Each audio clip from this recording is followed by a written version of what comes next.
자, 이제는 2012년도 1회차입니다.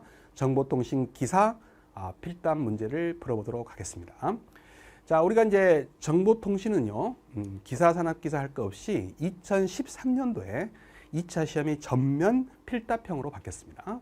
예, 그 전에는 50%는 필답형이었고 50%는 작업형이었어요. 그래서 이제 13년도에 전면 필답형으로 바뀌었습니다. 그래서 이 12년도 문제들은 50점 만점이에요. 50점은 자격형이었기 때문에 50점 만점으로 문제수 문항이 좀 적은 편으로 출제가 됐었죠. 보통 10문제에서 12문제, 많게는 뭐 13문제 정도 이렇게 출제가 됐었어요.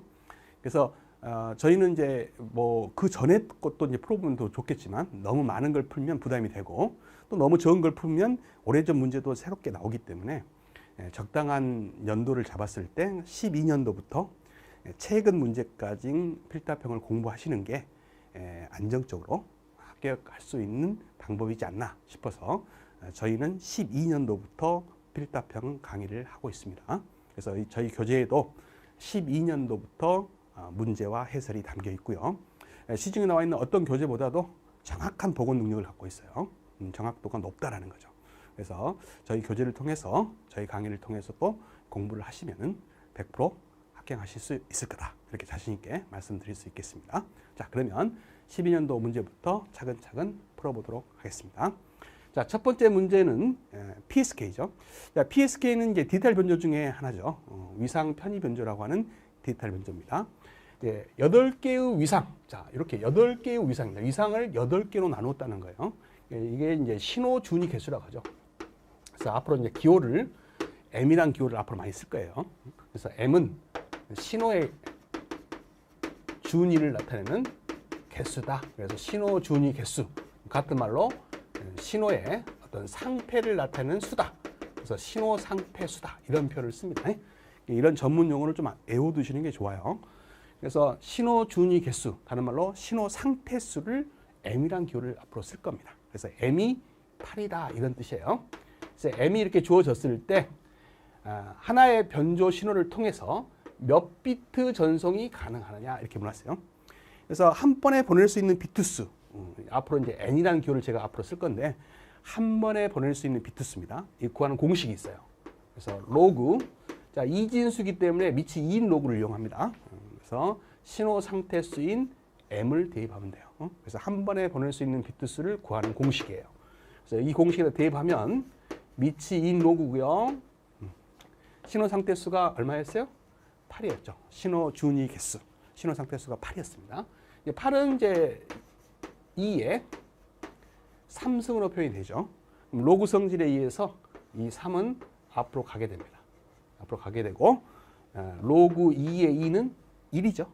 그래서 이게 3이 나와요. 그래서 한 번에 보낼 수 있는 비트 수를 물어봤기 때문에 답은 3비트가 됩니다. 그래서 이렇게 정남란에 3비트 이렇게 쓰시면 되는데 간혹 이제 계산 과정을 요구하는 문제가 있죠. 그럴 때는 이런 계산 과정을 표현을 해 주셔야 되고요. 그 다음에 이런 기호를 썼을 때는 이 기호가 뭘 뜻하는지를 써주는 게 정확한 답이에요. 그래서 이런 용어들을 좀 알아두시면서 공부를 해 주셔야 될 것 같아요. 이거는 한 번에 보낼 수 있는 비트 수. 이거는 신호 준위 개수. 다른 말로 신호 상태 수를 말하는 겁니다. 자, 이렇게 1번 문제를 풀어봤어요. 자, 2번 문제는 출제경이 아주 높은 문제입니다. 우리가 이제 PCM 그러면 3단계가 떠올라야 돼요. 표본화, 양자화, 부화. 정의도 정확히 외우셔야 됩니다. 표본화는 대표값을 뽑는 과정이다. 이렇게 외우시고, 그다음에 양자화는 우리가 이제 대표값을 뽑는 과정인 표본화를 거치게 되면 PAM파가 만들어지죠.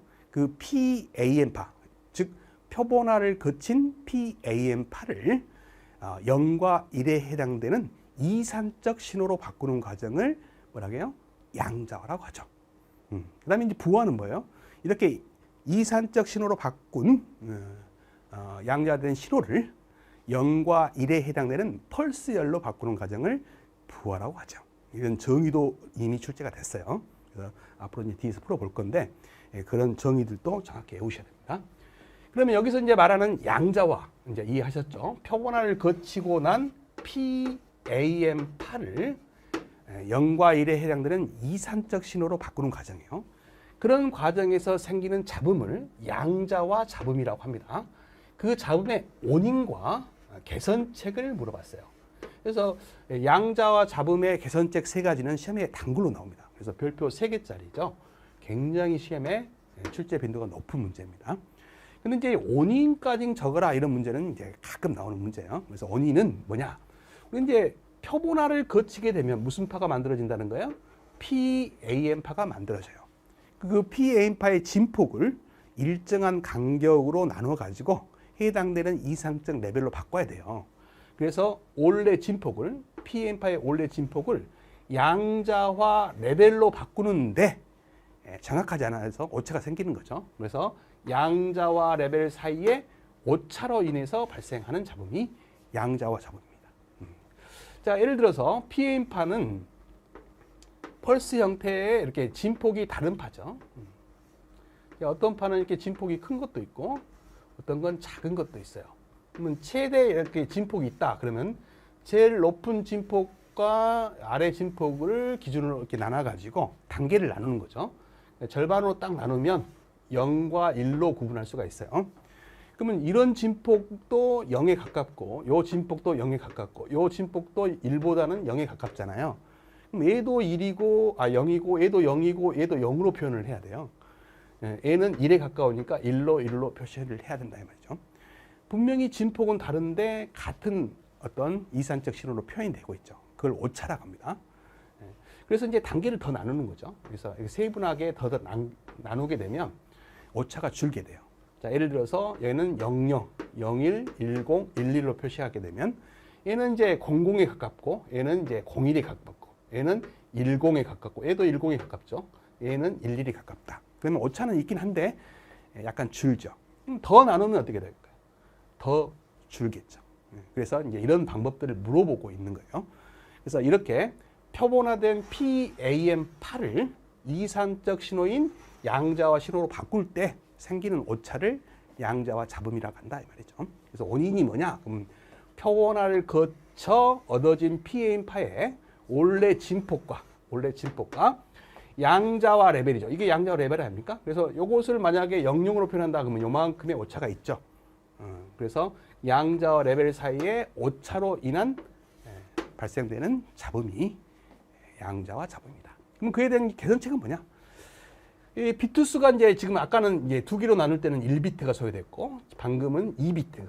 더 나누게 되면 3비트가 소요가 되죠. 이렇게 양자와 비트 수를 늘리면 늘릴수록 오차는 줄게 돼요. 하지만 이제 보내야 될 정보량은 늘어나게 되죠. 그래서 일단은 양자와 잡음 개선책이니까 이 양자와 스텝 수를 늘린다. 다른 말로 양자와 비트 수를 증가한다라는 거예요. 그래서 양자와 비트 수를 증가한다. 스텝 수라는 것은 아까 2단계로 나누게 되면 계단의 모양이 이렇게 된다라는 거예요. 그래서 이런 모양의 계단을 우리가 스텝이라고 하잖아요. 그래서 스텝의 수다. 그럼 스텝이 2개다. 이렇게 말하는 거고 방금처럼 00, 01, 10, 11로 나누면 스텝의 수가 몇 개가 될까요? 4개가 되죠. 그래서 스텝의 수가 늘어날수록 양자와 잡음은 줄게 됩니다. 그래서 이 두 말은 같은 말이니까 둘 중에 하나만 쓰시면 될 것 같고요. 자, 그 다음에 이제 압신기 설치죠. 압축과 신장을 이용하게 되면 우리가 양자와 잡음을 줄일 수 있다는 것을 이론 때 배웠어요. 그 다음에 이제 선형 양자보다는 비선형 양자를 하는 게 양자와 잡음을 줄이는 방법이죠.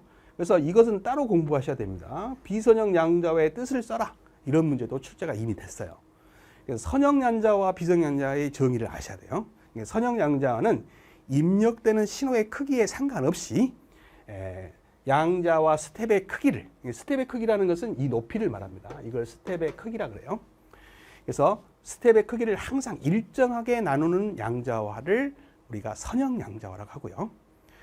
입력의 크기가, 입력 신호의 크기가 크면 스텝의 크기를 키워주고 입력이 작으면 스텝의 크기를 작게 해주는 이런 양자화를 비선형 양자화라고 합니다. 그래서 이 비선형 양자화의 정의를 정확히 외우셔야 돼요. 그래서 어려운 문제를 낼 때는 비선형 양자화의 정의를 한번 적어봐라. 이런 문제도 출제가 됐기 때문에 알아두셔야 됩니다. 그래서 입력되는 신호에 따라서 스텝의 크기를 변화시키는 양자화를 비선형 양자화라고 하는데, 정확하게 말씀드리면 입력이 크면 스텝의 크기를 키워주고 입력이 작으면 스텝의 크기를 줄여주는 방법이 비선형 양자화예요. 그래서 정확하게 알아두시면 되겠습니다. 그래서 이것도 덤으로 비선형 양자화의 정의도 별표를 해놓으시고, 교재에 있으니까 외워주시기 바랍니다. 그래서 이 양자화 잡음의 개선책 3가지는 별표 3개짜리다. 꼭 알아둬야 된다. 그래서 일단 양자화 비트수 증가, 그 다음에 압축과 신장기, 그래서 압신기 설치, 그 다음에 비선형 양자화가 양자화 잡음 개선책 3가지입니다. 3번 문제로 가죠. 자, 우리가 이제 비트 방식인 HDLC네요. 전송 제어 방식의 비트 방식인 HDLC죠. 우리 HDLC 프레임 중 자, 감시 프레임이 있어요. 이제 프레임의 종류가 크게 3가지가 있죠. S 프레임이라고 해서 감시 프레임이 있어요. 그다음에 이제 I 프레임이라고 해서 이제 정보 프레임이 있죠. 그다음에 이제 U 프레임이라 해서 비번호제 프레임이 있어요. 그 프레임 중에서 또 감시 프레임이 나왔네요. 이제 이 문제는 자주 나오는 문제는 아닌데, 이 감시 프레임에 사용되는 4개의 명령어가 있습니다. 그거를 적어라 그랬으니까 적기만 하시면 돼요. 그러니까 설명은 이제 교재다 보니까 해설을 달아놨지만 적기만 하시면 돼요. 자, 첫 번째가 RR입니다. Receive Ready라고 해서 우리말로 이제 수신 준비라고 하는 거죠. 그 다음에 이제 Receive Not Ready예요. not이 들어갑니다. 그래서 RNR이라고 하죠. 그래서 수신 불가라고 그래요. 그래서 언어를 적으라는 말이 없으면 언어를 안 적으셔도 돼요. 그래서 약자로 RR, 그래서 수신 준비 이렇게 하시면 되고요. 그 다음에 RNR, 그래서 수신 불가 이렇게 적으시면 되는 거예요. 그 다음에 이제 리젝트이죠. 리젝트의 약자인 REJ입니다. 리젝트의 약자입니다. 거부란 뜻이죠. 거부. 그 다음에 선택적 거부가 있어요. 그래서 셀렉티브가 붙은 리젝트가 있습니다. 그래서 SREJ. 그래서 선택적 거부. 이 4가지가 있다. 이렇게 알아두시면 되겠어요. 그래서 HDLC 프레임 중에 감시 프레임에 사용되는 명령어 4가지. 자, 이렇게 해오세요. RR, 수신 준비. 그 다음에 RNR, 수신 불가. 그 다음에 REJ, 거부. 그 다음에 SREJ, 선택적 거부. 뜻은 여기에 제가 적어놨어요. 이제 우리가 이제 이론 때 배웠지만, 뜻은 적어놨지만, 뭐 뜻까지 적어라 이런 문제는 아직 없었어요. 그래서 4가지 명령어만 좀 알아두시면 될 것 같네요. 자, 4번 문제입니다. 이 4번 문제는 이제 별표 3개를 해도 부족할 정도로 굉장히 중요한 문제예요. 자, 우리가 이제 UDP, TCP 문제인데요. 4계층에 해당되는 OSI 7개 계층 중에서 4계층에 해당되는 프로토콜이에요. 그래서 UDP와 TCP 특징을 비교하는 문제는 시험에 엄청 잘 나옵니다. 그래서 일단 UDP는 비연결형 지향성 프로토콜이죠. 그 다음에 TCP는 연결 지향형 프로토콜이에요. 그래서 무슨 뜻이냐면 TCP는 목적지까지 가야 될 길을 먼저 결정을 하고 그 다음에 그 길로만 이제 데이터를 보내는, 패킷을 보내는 그런 방식이죠. 그런데 이제 반면에 UDP는 비어있는 회선을 따라서 랜덤하게 가는 방식이에요. 그래서 비연결형 서비스를 지향한다 이렇게 표현을 하고요. TCP는 이제 신뢰성을 확보해서 데이터를 보낸다고 표현을 해요. 무슨 말이냐면 전송 제어를 한다는 거죠. 그래서 흐름 제어라든지 에러 제어라든지 이런 것들을 하는 것이 TCP예요. 근데 UDP는 신뢰성을 확보하지 않고 보낸다고 표현을 하죠. 그래서 랜덤하게 데이터를 보내고 그 다음에 에러 제어를 하지 않아요. 그래서 신뢰성을 확보하지 않고 보낸다 이런 표현을 씁니다. 그럼 이제 보내는 데이터 단위를 좀 알아두셔야 돼요. 그러니까 TCP는 세그먼트 단위라고 하죠. 세그먼트 단위로 보내는 거고요. 그 다음에 UDP는 블럭 형태의 데이터그램 방식이다 이렇게 말을 해요.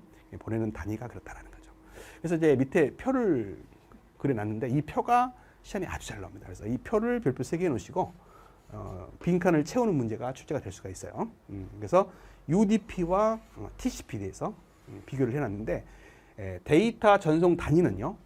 UDP는 블록이에요. 그래서 블록 형태의 데이터그램 방식이다 이렇게 알아두시고 얘는 세그먼트 단위입니다.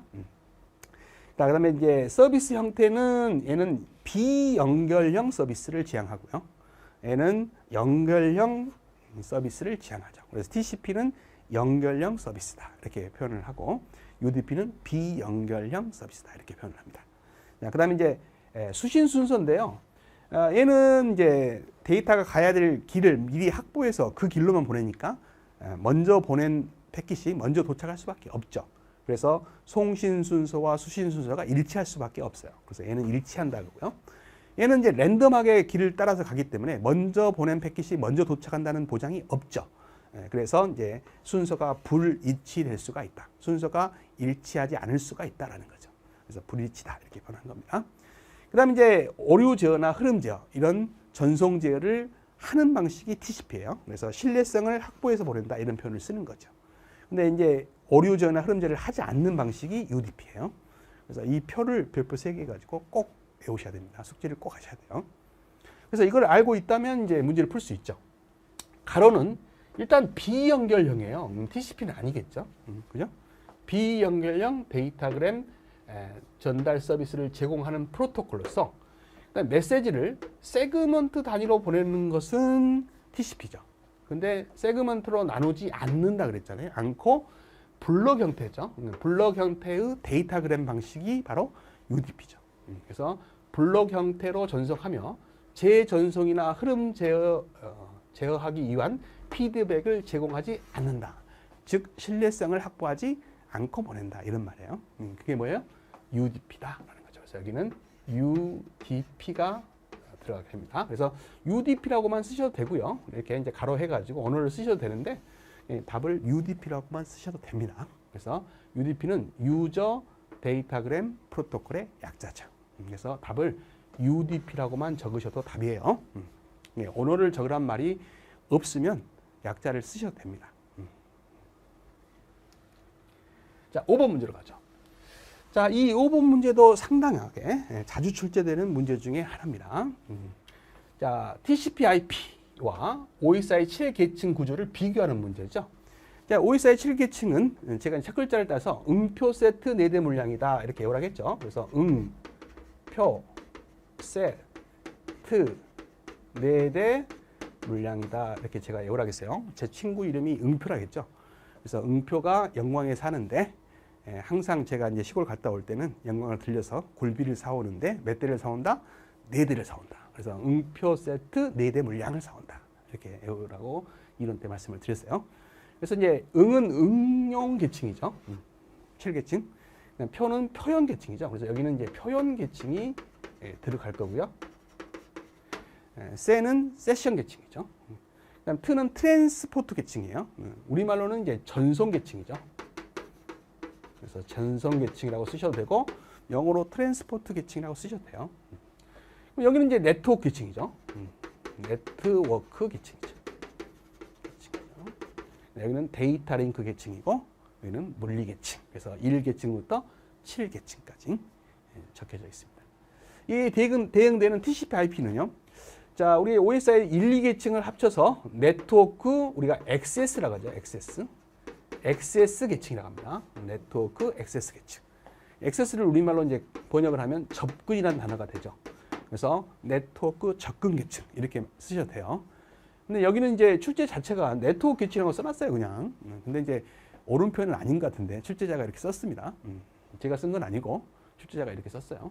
그래서 네트워크 계층이라고 외우지 마시고 여러분들은 네트워크 액세스 계층 또는 네트워크 접근 계층 이렇게 외우시면 됩니다. 그래서 이런 네트워크 계층만 적어놓고 이걸 비워놨잖아요. 그래서 요 3계층에 해당되는 것은 TCP/IP에서 뭐라고 부르냐? 이걸 인터넷 계층이라고 그래요. 인터입니다. 인터넷 계층이라고 하죠. 그래서 OSI 7계층에서는 이제 네트워크 계층을 TCP/IP에서는 인터넷 계층이라고 해요. 그냥 전송 계층은 똑같이 전송 계층이라고 부르죠. 계층이라고 부릅니다. 나머지 이제 이 3계층을 통틀어서 응용 계층이라고 불러요. 그래서 이 계층 구조가 이제 이렇게 구분되어 있습니다. 물론 이제 TCP/IP 계층이 먼저 개발됐어요. OSI 7계층보다 이게 더 먼저 개발됐습니다. 하여튼 채우는 문제이기 때문에 이렇게 채워주시면 되는데 이런 문제가 자주 출제가 된다. 그래서 이것도 중요도가 높습니다. 그래서 이걸 그대로 옮겨놓은 답이 여기에 들어갔습니다. 답을 이렇게 해주시면 된다라는 거죠. 자, 다음 문제로 가겠습니다. 6번 문제로 가죠. 자, 패킷 교환 방식에서 패킷 교환 방식입니다. 방식에서 우리 이제 패킷 교환 방식에는 크게 두 가지 방식이 있죠. 자, 일단 우리가 교환 방식을 구분을 할 줄 알아야 돼요. 자, 교환 방식은 크게 회선 교환 방식이 있죠. 회선 교환 방식이 있었어요. 네, 그 다음에 이제 축적 교환 방식이 있었죠. 축적 교환 방식이 있었습니다. 네, 구분자는 이제 실시간 전송 여부죠.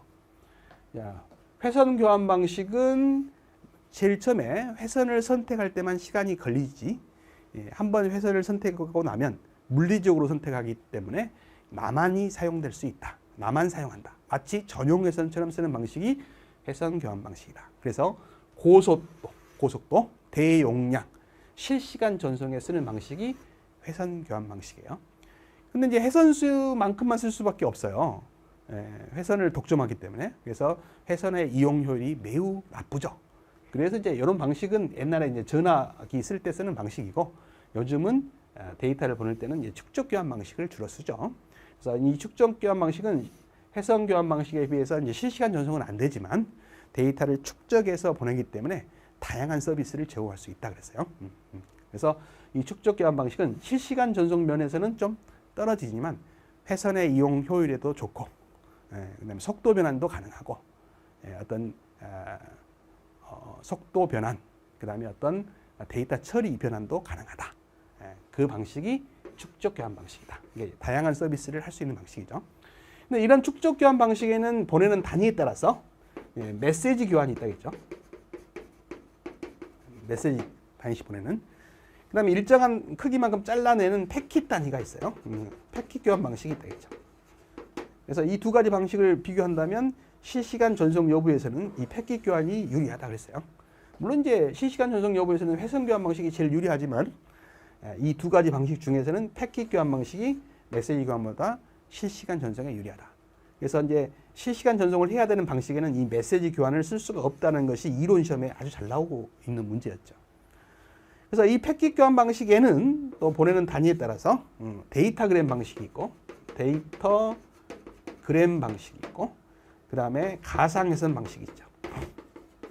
회선 방식이 있어요. 그래서 이 데이터그램 방식은 랜덤하게 회선을 따라서 보내는 방식이고 가상 회선 방식은 일단 오버헤드, 이 패킷 교환 방식에 생기는 오버헤드를 제거하기 위해서 좀 줄이기 위해서 가야 될 길을 가상으로 먼저 설정하고 보낸다 했어요.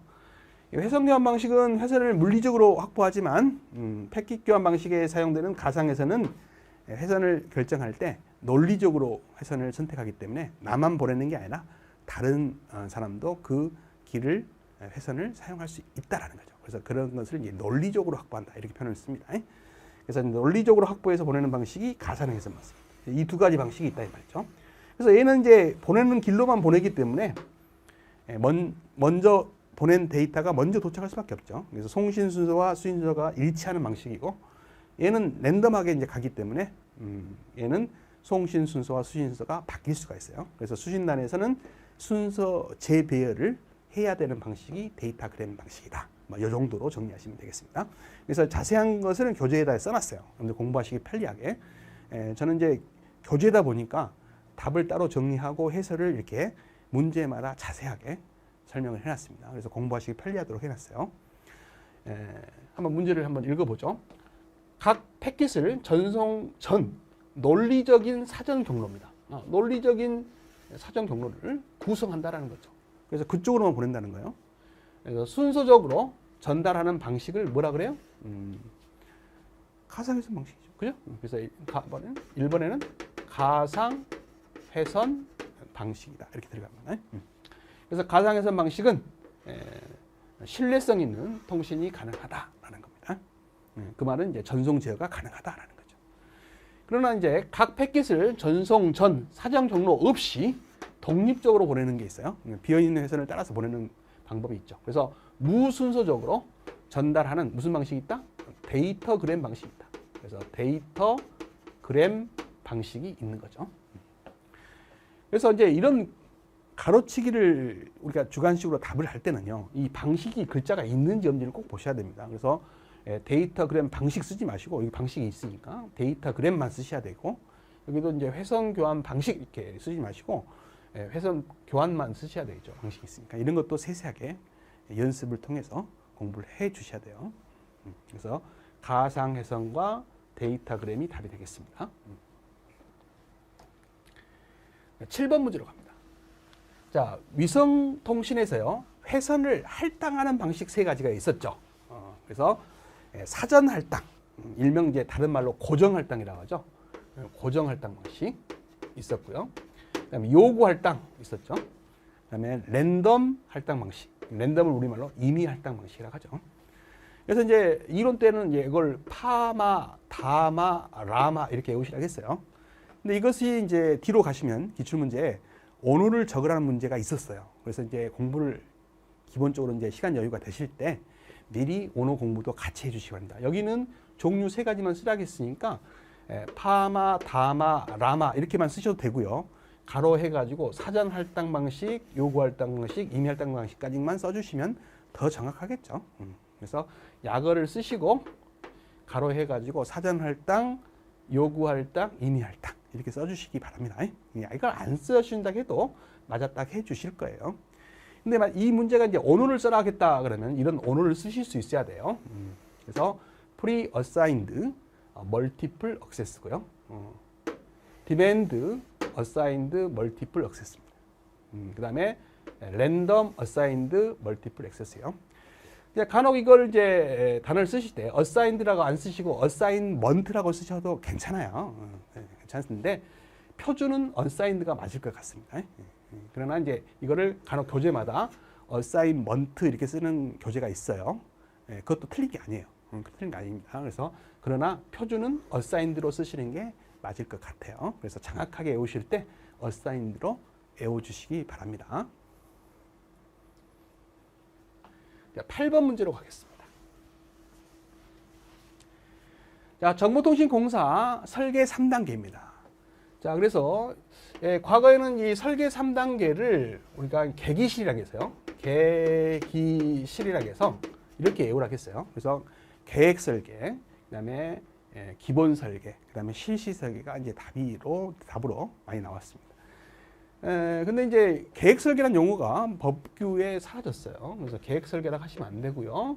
기본 계획으로 이제 답을 하셔야 됩니다. 법규에 없어요. 그래서 이제 아직도 건축 이쪽에서는 이제 계획 설계를 쓰는 것 같은데 여러분들은 답을 하실 때 기본 계획으로 써주시기 바랍니다. 그래서 이제는 설계 3단계 그러면 기본 계획이 나와야 돼요.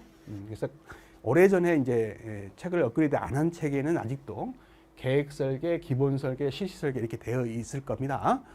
그러나 이제 기본 계획으로 바꾸셔야 돼요. 그래서 기본 계획, 그 다음에 기본 설계, 그 다음에 실시 설계가 설계 3단계다. 그래서 해설에도 이제 기본 계획에 대한 설명이 나와 있고요. 기본 계획에 대한, 그다음에 기본 설계, 실시 설계가 뭔지도 적어놨어요. 특히 이제 뒤로 가면 실시 설계가 시험 문제가 나오죠. 그래서 이런 문장이 쭉 나오고 이게 설계 무슨 단계냐, 구체적으로 무슨 단계냐, 실시 설계다. 뭐 이런 게 이미 출제가 됐습니다. 그래서 이런 것들도 교재에 있으니까 미리 공부를 해주시기 바랍니다. 그래서 설계의 3단계, 기본 계획, 기본 설계, 실시 설계다. 절차 순서예요. 순서대로 외우시기 바랍니다. 이거는 뭐 설계 3단계에 대해서 서술하시오 그랬으니까 그냥 설명 안 쓰셔도요. 이것만 쓰셔도 됩니다. 자, 9번 문제입니다. 정보통신공사법에서 규정하는 감리원의 주요 업무 범위 5가지를 적어라 그랬어요. 이 감리원의 주요 업무 범위 뭐 3가지를 적어라, 5가지를 적어라 이런 문제가 빈도가 굉장히 높습니다. 그래서 별표 3개를 해도 부족할 정도로 자주 출제되는 문제다. 이렇게 알아두시면 되겠어요. 근데 이제 감리원의 업무 범위에는요, 이게 대표적인 게 10가지가 이렇게 있어요. 이제 이 중에서 이제 제가 처음에 나올 때는 짧은 것 위주로 외우라 그랬는데, 최근에 감리원의 주요 업무 중에서요, 설계 단계 이전에, 이게 설계를 이제 하기 이전에 감리원이 해야 될 기초적인 업무 3가지만 적어라. 이게 나왔어요. 이게 기초적인 업무이기 때문에 주요 업무를 적으셔야 돼요. 그래서 감리원이 해야 될 업무들이요, 단계별로 굉장히 많아요. 근데 그걸 다 적을 수는 없고요. 거기서 기초적인 업무를 적으라 했으니까 주요 업무를 적으시는 게 좋죠. 그래서 이게 순서대로 나온 거거든요. 그래서 이 위에 하나, 둘, 3개가 설계 단계 전에 감리원이 해야 될 주요 업무입니다. 그래서 이것을 쓰시는 게 정답이었거든요. 그래서 그 문제가 최근에 나왔기 때문에 같이 외우기 좋으시려면 아예 외우실 때 감리원의 업무 범위 5가지 적어라 하면 좀 길더라도 위에서부터 5가지를 차례대로 외우시는 게 이번에는 좋을 것 같아요. 그래서 전에는 짧은 걸 골라서 외우라고 했는데 이제는 제가 이렇게 순서대로 5개를 골랐습니다. 이 중에 요 3개가 설계 전 단계에서 감리원이 해야 될 기본적인 업무 3가지다. 이렇게 아시면 될 것 같아요. 그래서 첫 번째가 공사 계획 및 공정표의 검토죠. 두 번째가 공사업자가 작성한 시공 상세 도면의 검토 확인이에요. 그다음에 세 번째가 설계 도서와 시공 도면의 내용이 현장 조건에 적합한지 여부와 시공 가능성 등에 관한 사전 검토 이렇게 됩니다. 그다음에 이제 네 번째부터는 이제 설계 단계 이후에 이제 해야 될 감리원의 주요 업무가 되겠죠. 공사가 설계 도서 및 관련 규정에 적합하게 행해지고 있는지에 대한 확인. 그다음에 공사 진척 부문에 대한 조사 및 검사. 뿐만 아니라 나머지 10가지도 이제 숙지를 좀 해주시면 좋겠죠. 그래서 다 외우기 힘드시면 이 5가지만 정확하게 외워주시기 바랍니다. 그 중에 위에 있는 3가지가 설계 전 단계에 해야 될 감리원의 주요 기초적인 업무다. 이렇게 알아두시면 되겠습니다. 자, 10번 문제로 가죠. 정보통신 시설 공사를 위한 설계 도서의 종류 5가지는 뭐냐 그랬어요. 여기 5가지를 적어놨죠. 설계 도면입니다. 그 다음에 설계 설명서요. 과거에는 이걸 이제 시방서라고 했었죠. 시방서란 용어가 이제는 사라졌어요. 그래서 이제는 아직도 출제 이론 문제에는 시방서라고 나오더라고요. 근데 출제자들이 잘 몰라서 그래요. 이제는 시방서란 용어를 쓰지 말아야 됩니다. 이것은 설계 설명서로 이제 통일됐어요. 그래서 과거에는 시방서였는데 이걸 이제 설계 설명서라고 합니다. 요즘 이제 국회 청문회가 이제 하고 있는데 거기 나와 있는 장관이라는 분들도 뭐 시방서란 용어 뭐 이런 거 쓰더라고요. 근데 이제 이런 시방서란 용어는 사라졌다. 설계 설명서다. 이렇게 알아두시기 바랍니다. 그다음에 공사 계획서, 그다음에 기술 계산서, 그다음에 공사비 명세서. 이게 5가지가 됩니다. 그래서 정보통신 시설 공사를 위한 설계 도서의 종류 5가지 꼭 외워주시기 바랍니다. 자, 11번이죠. 자, 홈 네트워크 기술에서. 자, 우리가 이론 시험에는 이제 홈 네트워크 기술이 시험에 아주 잘 나오죠. 근데 이런 필답형에는 잘 안 나와요.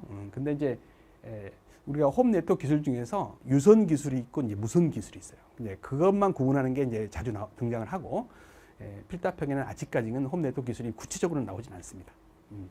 그래서 종류만 외우시면 되는데 여기에는 이제 홈 네트워크 기술 중에서 PLC라고 하는 전력선 통신의 단점 3가지를 적어라 그랬어요. 우리 이제 전력선 통신을 우리가 PLC라고 하죠. 파워 라인 커뮤니케이션의 약자죠. PLC.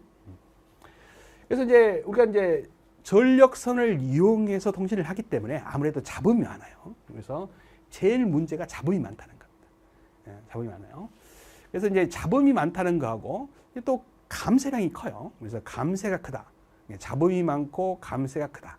그다음에 이제 PLC는 아직까지 표준화가 정립되지 않았어요. 이 3가지를 써주시면 되는데 저는 4가지를 써놨습니다. 그래서 구체적으로 일반 전력선을 사용하기 때문에 감쇄가 크다라는 거죠. 그래서 이거를 간단하게 감쇄가 크다 이렇게 쓰셔도 돼요. 간단히 외우실 때는. 그다음에 이제 냉장고나 TV, 세탁기와 공용으로 사용하기 때문에 외부에서 이제 흘러 들어오는 잡음이 있을 수밖에 없죠. 그래서 외부에서 흘러 들어오는 잡음이 크다. 외부에 의한 잡음이 크다. 이렇게 쓰셔도 됩니다. 간단하게. 그다음에 전동기나 모터 등에 의한 전력 변동으로 통신 용량이 감소됩니다. 그래서 통신 용량이 적다라는 거죠. 감소된다라는 겁니다. 그다음에 이제 PLC 표준화가 정립되지 않았다는 거죠. 아직도. 그래서 저는 이제 세 가지 쓰라고 하면 저는 이렇게 쓸 것 같아요. 감쇄가 크고요. 그다음에 외부에 의한 잡음이 크다. 그다음에 PLC는 표준화 정립이 아직 안 됐다. 이렇게 세 개를 저는 쓸 것 같아요. 여러분들은 네 가지를 써놨으니까 편하신 걸로 외우셔가지고 써주시기 바랍니다. 자, 12번으로 가죠. 자, 여기는 이제 별표 3개를 해도 이제 부족할 만큼 대표적인 문제죠. 신호대 잡음비가 주어지고요. SMB죠. 자, 이것이 이제 dB로 주었어요. 그러면 숫자로 고쳐야 되죠. 30dB다 이렇게 줬습니다. 대역폭이 밴드위드스죠. 채널의 대역폭이 줬어요. 3400Hz다 이렇게 줬습니다. 그랬을 때 채널의 전송 용량을 구하는 식을 어떻게 쓰냐? 그러니까 식은 어때? 채널의 용량 C라고 하죠. 채널의 약자. 그래서 채널의 용량이죠. 용량은 채널의 대역폭이죠. B. 여기는 밴드위드스라고 했지만 저는 B라고 할게요. B. 채널의 대역폭이죠. 대역폭 곱하기 밑이 2인 로그죠. 1 플러스 SMB죠. 단위는 BPS입니다. 이런 단위까지도 정확히 써주셔야 돼요. 그러면 이게 이제 신호대 잡음비죠. 이것이 이제 신호대 잡음비죠.